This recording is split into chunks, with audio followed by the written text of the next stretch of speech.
Capítulo 2. El fracaso del modelo económico neoliberal. Los hechos demuestran el rotundo fracaso que representó para el país la aplicación durante 36 años del modelo neoliberal o neoporfirista, en beneficio de una pequeña minoría, y la ausencia de buenos resultados. Puede medirse incluso en términos cuantitativos. Hubo años en los que México quedó por debajo de Haití en materia de crecimiento, y no se puede argumentar que siempre había sido de esa manera.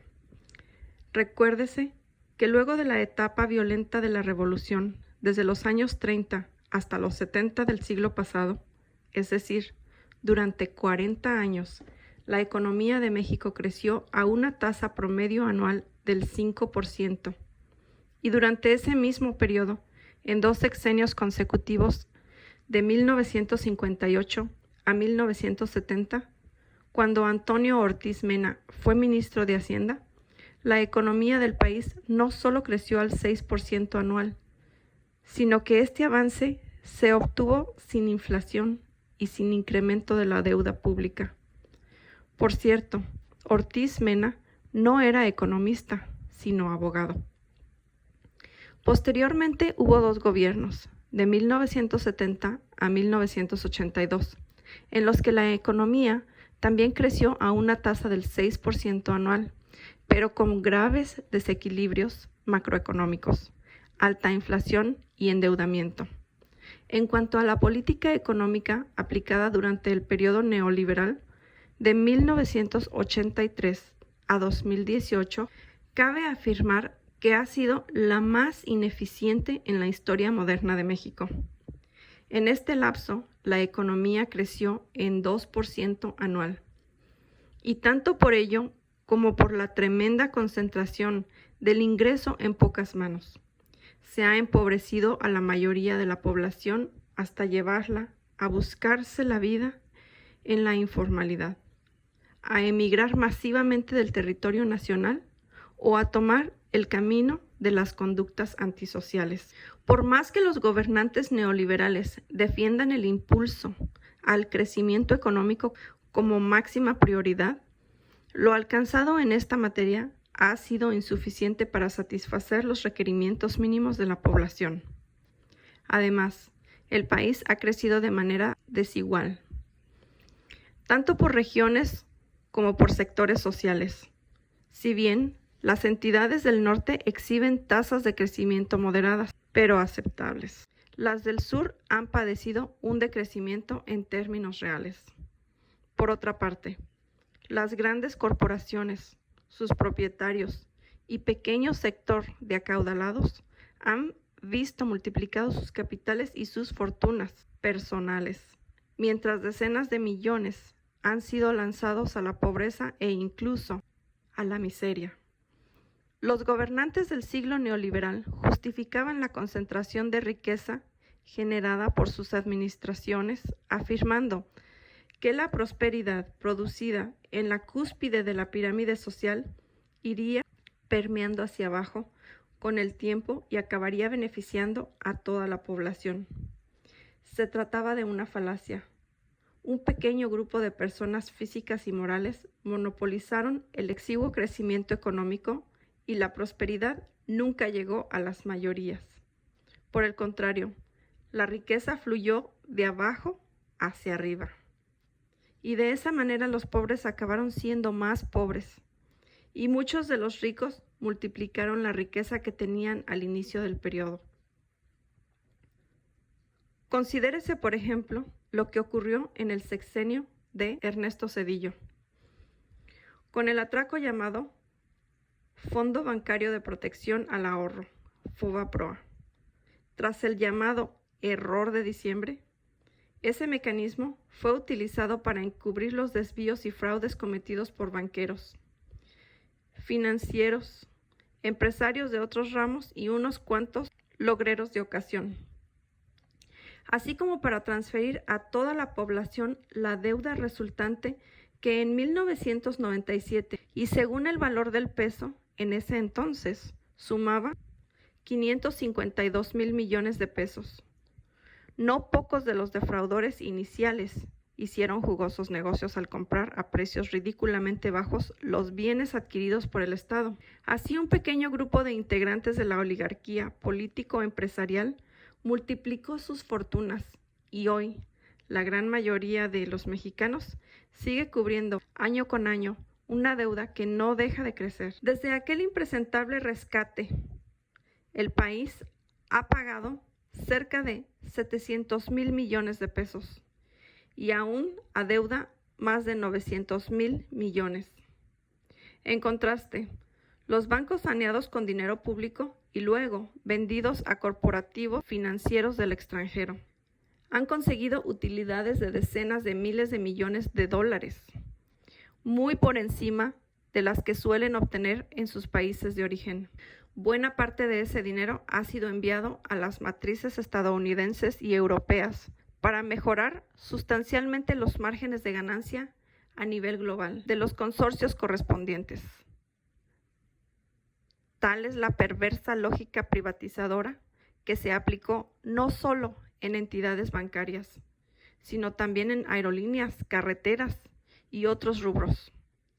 Vender por debajo de su valor real los bienes públicos y, en caso de mala administración, por parte de sus nuevos propietarios. Recomprarlos a precios inflados, sanearlos con fondos públicos y volver a venderlos a precios de remate a un pequeño círculo de privilegiados. En muchas de estas operaciones, los beneficiarios ni siquiera arriesgaban su propio capital, pues realizaban las adquisiciones con créditos otorgados, en parte por bancos de fomento de propiedad estatal.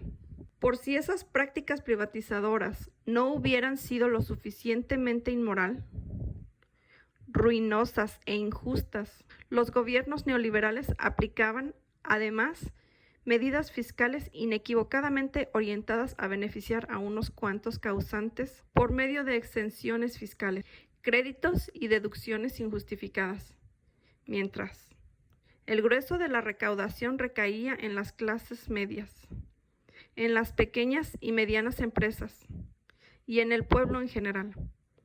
Adicionalmente, el desempeño económico acabó por resentir el peso de la corrupción y la extorsión institucionalizada, el estancamiento del mercado interno y la creciente inseguridad. Lo digo con realismo y sin prejuicios ideológicos. La política económica neoliberal fue desastrosa para la vida pública del país. Por ejemplo, la reforma energética que supuestamente nos dijeron que vendría a salvarnos, solo significó la caída en la producción del petróleo y el aumento desmedido en los precios de las gasolinas, el diésel, el gas y la electricidad. Cuando se aprobó la reforma energética en 2013, se afirmó que se conseguiría inversión extranjera a raudales, como nunca. El resultado es que apenas llegaron 1.428 millones de dólares de capital foráneo, el cual representó el 3% de la incipiente inversión pública realizada por Pemex en el mismo periodo y únicamente el 0.9% de la inversión prometida. En los considerandos de las leyes aprobadas en ese entonces, se aseguraba que en el 2019 se estarían produciendo 3 millones de barriles diarios de petróleo, y la realidad es que en enero del mismo año solo se extrajeron 1.626.000 barriles por día, es decir, 41% menos de lo estimado, y con tendencia a la baja. Desde la aprobación de la reforma energética hasta el día de hoy, del total de las compañías particulares, nacionales y extranjeras, se obtuvieron 110 contratos para la extracción de hidrocarburos. Solo una empresa de origen italiano está produciendo.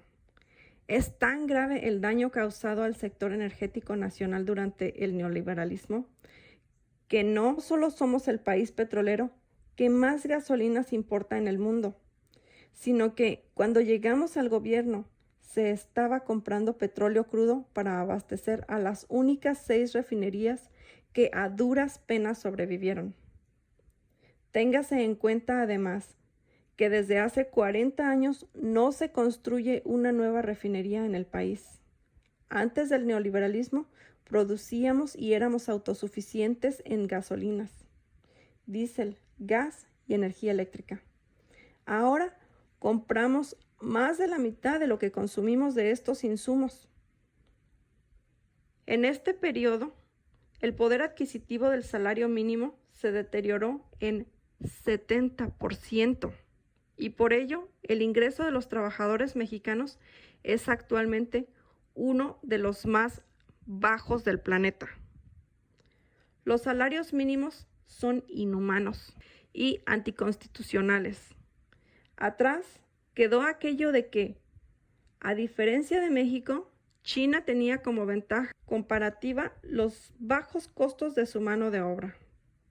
Ahora ganan más los trabajadores de esa nación asiática que nuestros connacionales. Como es sabido, con el pretexto de contener la inflación, la política neoliberal se propuso limitar los aumentos en los salarios y durante años los mantuvo por debajo de los incrementos de los precios, lo cual provocó el empobrecimiento y la pérdida del poder adquisitivo de los trabajadores. El más reciente reporte del Centro de Análisis Multidisciplinario, CAM, de la Facultad de Economía de la UNAM, afirma que hace 36 años un salario mínimo alcanzaba para comprar 51 kilos de tortilla, o 280 piezas de pan blanco, o 12 kilos de frijol bayo, y que ahora solo alcanza para adquirir 6 kilos de tortilla, o 44 piezas de pan blanco, o 3 kilos de frijol. De acuerdo con los estudios del CAM, la pérdida del poder adquisitivo del salario en este periodo llega al 88.71%. Esa es la proporción del empobrecimiento del pueblo. Aquí agrego otros saldos de la política económica neoliberal o neoporfirista. De México es originario el maíz, esa planta bendita y base principal de nuestra alimentación que se cultiva desde épocas inmemoriales.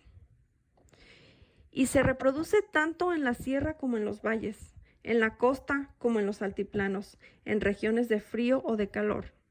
Sin embargo, somos la nación que más maíz amarillo importa en el mundo. El fracaso de esta política antipopular se advierte por todas partes y en las variadas y lamentables carencias de la gente. La decisión de poner al Estado solamente a procurar la prosperidad de unos pocos, con el eufemismo de alentar el mercado, empobreció como nunca a los mexicanos, profundizó la desigualdad y produjo la actual descomposición social. Hoy en día, más de la mitad de la población económicamente activa permanece en el sector informal, la mayor parte con ingresos por debajo de la línea de pobreza y sin prestaciones laborales. Esa situación resulta inaceptable desde cualquier perspectiva ética y perniciosa para cualquier economía. Para los propios informales que viven en un entorno que les niega derechos básicos, para los productores que no pueden colocar sus productos por falta de consumidores, y para el fisco, que no puede considerar los causantes. La pobreza en México se encuentra por todos lados. Está presente en los estados del norte, donde antes solía ser menos evidente. Es notoria en las colonias populares, de grandes concentraciones urbanas y de las ciudades fronterizas, en el campo de Zacatecas, Nayarit y Durango. Predomina en el centro, en el sur y en el sureste, sobre todo en comunidades indígenas. En todas las regiones de México, el neoliberalismo privó a millones de ciudadanos del derecho al trabajo y los obligó a emigrar y a abandonar a sus familias, sus costumbres y sus tradiciones. La producción de autoconsumo, los programas de apoyo gubernamental y la ayuda que reciben quienes tienen familiares en el extranjero solo alcanzaban para sobrevivir. No había para comer bien, para transporte, para atención médica, para gas o electricidad, y mucho menos para la diversión y la cultura. Los programas sociales de los gobiernos de Salinas, Zedillo, Fox, Calderón y Peña Nieto, léase la secuencia: solidaridad, progresa, oportunidades y prospera, han sido menos paliativos para la pobreza, cuando no mecanismos perversos de control y manipulación con fines electorales. Según el Banco Mundial, unos 52.400.000 mexicanos son pobres, de los cuales 29.300.000 se encuentran en extrema pobreza. Es decir, su ingreso no alcanza ni para cubrir sus necesidades alimentarias. Hasta los datos del Consejo Nacional de Evaluación de la Política de Desarrollo Social, Coneval, institución creada durante el neoliberalismo para medir las carencias, confirman que México se ha convertido en uno de los países con mayor porcentaje de pobreza en el continente y el tercero o cuarto en desigualdad en la tierra. Duele decirlo. Los más pobres, entre los olvidados y oprimidos, son los cerca de 10 millones de integrantes de los distintos grupos indígenas de México. En realidad, el Estado no solo dejó de impulsar el crecimiento económico y la creación de empleos, sino que incumplió con su responsabilidad social de garantizar el bienestar de los mexicanos. Durante todo el periodo neoliberal no hubo programas de desarrollo, sino reparto de despensas o migajas. También dejaron de construirse obras y servicios públicos, agua potable, introducción de drenaje, caminos rurales, vivienda popular, espacios deportivos, centros de salud, hospitales, escuelas y universidades. Si bien el 3 de febrero de 1983 se estableció en la Constitución el derecho a la salud, han pasado más de 3 décadas y todavía la mitad de la población no tiene acceso a la seguridad social. Resulta paradójico que en el momento en que ese derecho fue elevado a rango constitucional, los recursos públicos dedicados a ese rubro disminuyeron en términos reales, en vez de aumentar. Es decir, lo que se consiguió en la ley se eliminó en el presupuesto. Una de las manifestaciones más dolorosas del abandono y la desigualdad social es, precisamente, la falta de equidad en el acceso a los servicios de salud en las zonas rurales de estados como Chiapas, Guerrero o Oaxaca. La mortalidad entre niños pequeños llega a ser hasta 4 veces mayor que en Nuevo León o en la Ciudad de México. En el propio sector público de salud se dan casos como este. En una unidad médica rural o en un centro de salud, una persona tiene derecho a un cuadro básico de 125 claves, medicinas. En un hospital ubicado en un municipio mediano, puede disponerse de 300 claves. En una clínica de derecho ambiente del IMSS o del ISSSTE, de 700 claves. Mientras en los centros especializados de las grandes ciudades se cuenta con 1,200 claves. Es decir, hasta en la formalidad, en la norma, existe la discriminación. En el ámbito nacional, casi 4 millones de personas habitan en casas con pisos de tierra. 8 millones ocupan construcciones que carecen de drenaje y de servicios sanitarios, y casi 9 millones no tienen acceso al agua potable. Solo en el medio rural, 3.500.000 personas viven en condiciones de hacinamiento y suman 9.600.000 en el ámbito nacional. En el medio rural hay condiciones de hacinamiento en casi la mitad de las viviendas. Lo peor de todo es que hay hambre y desnutrición. 25.500.000 mexicanos padecen inseguridad alimentaria de moderada a severa. Las entidades con los niveles más graves son Oaxaca, Veracruz, Campeche, Puebla e Hidalgo. En Guerrero y Tabasco, la situación es extrema. En cuanto a la educación, el rezago es impresionante. La población de 15 años o más sin educación básica alcanza 31%, 28.7 millones de personas. Y el analfabetismo es de 4%. Pero en estados con mayor grado de marginación como Oaxaca, Guerrero y Chiapas, llega a ser de 13.1%. La llamada reforma educativa impuesta en el sexenio de Enrique Peña Nieto nunca se orientó a resolver el grave problema de la falta de oportunidades para estudiar, ni el de la baja calidad de enseñanza. Simplemente buscó reducir a los maestros a la indefensión laboral y transferir a los padres el costo de la educación.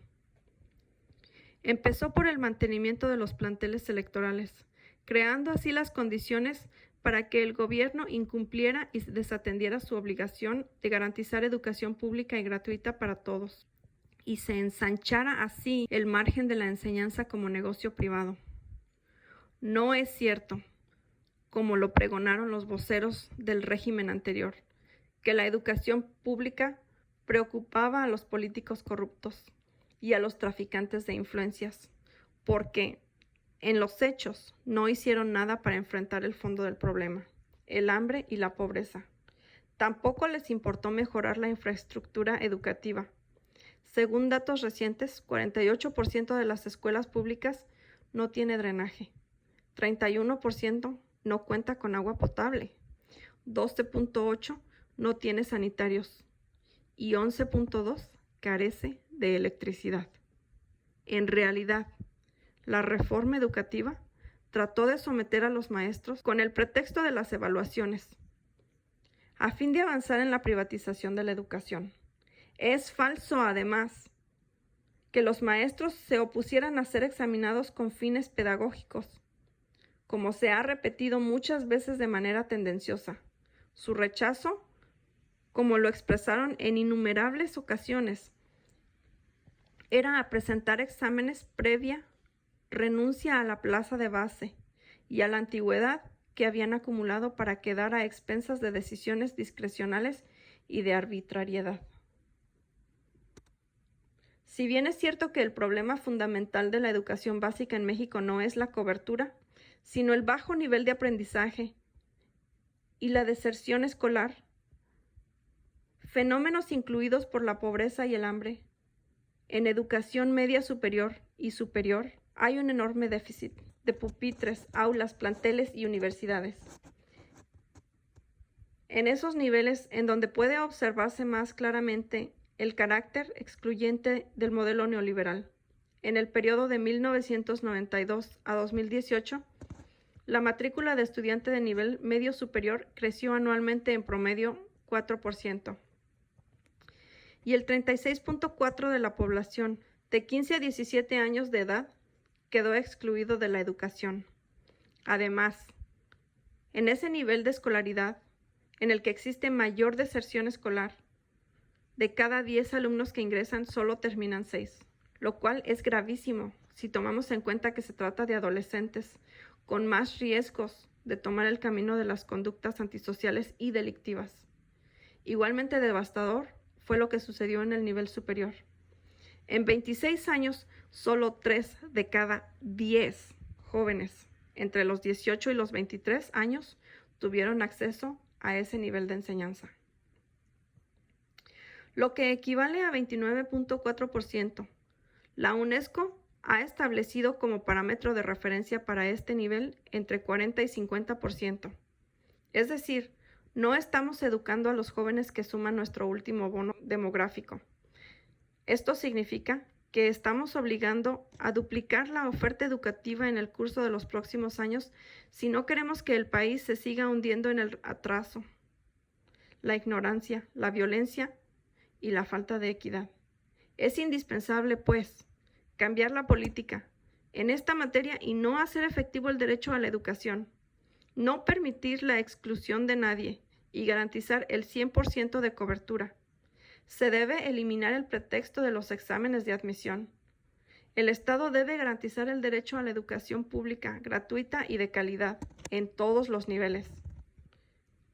En contraparte, los últimos 26 años, como consecuencia del abandono de la educación superior por parte del Estado, la matrícula de las escuelas privadas pasó de 21.1 a 29.7 del alumnado total. Es preciso dejar claro que no estamos en contra de la educación privada, sino de la descalificación y el abandono de la educación pública por parte del gobierno. El mercado puede atender a quienes tienen dinero para pagar una universidad privada, pero el Estado está obligado a garantizar el derecho de todos a la educación. Si la política educativa siguiera el mismo derrotero de los últimos años de poner la educación en manos del mercado, continuaría creciendo el número de rechazados y excluidos, porque el problema principal no es el contenido ni la calidad de la educación, sino la imposibilidad económica de acceder a ella. Consideremos que en sus niveles más bajos, las colegiaturas oscilan entre 3,000 y 5,000 pesos al mes y que 38.4% de la población económicamente activa recibe ingresos menores que 4,206 pesos mensuales. Uno de los saldos más nefastos de la política educativa, privatizadora y del rechazo a los jóvenes, con la excusa de que no pasaban el examen de admisión, lo constituye el hecho irrefutable de que en nuestro país tenemos menos médicos generales y especialistas que los requeridos. Hoy existe un déficit de 123,000 médicos generales, 72,000 médicos especialistas y de más de 250,000 enfermeros. Solo en los 80 hospitales rurales del IMSS Bienestar, que ya visité, y que cubren una población de 12 millones de mexicanos sin seguridad social, faltan 262 pediatras, 160 cirujanos, 139 anestesiólogos y 394 médicos internistas. Es evidente que, detrás de esta desatención por parte del Estado a la educación pública en los niveles medio superior y superior, había una concepción y una estrategia perversa. El propósito deliberado era que la educación dejara de ser un factor de movilidad social y se convirtiera en un simple instrumento para sostener y legitimar un proyecto basado en el afán de lucro y la desigualdad. En otras palabras, la educación fue convirtiéndose en un privilegio, y a ello se debe, en mucho, la actual descomposición social, en particular el abandono de los jóvenes, y la ausencia de programas dirigidos al bienestar de los adolescentes.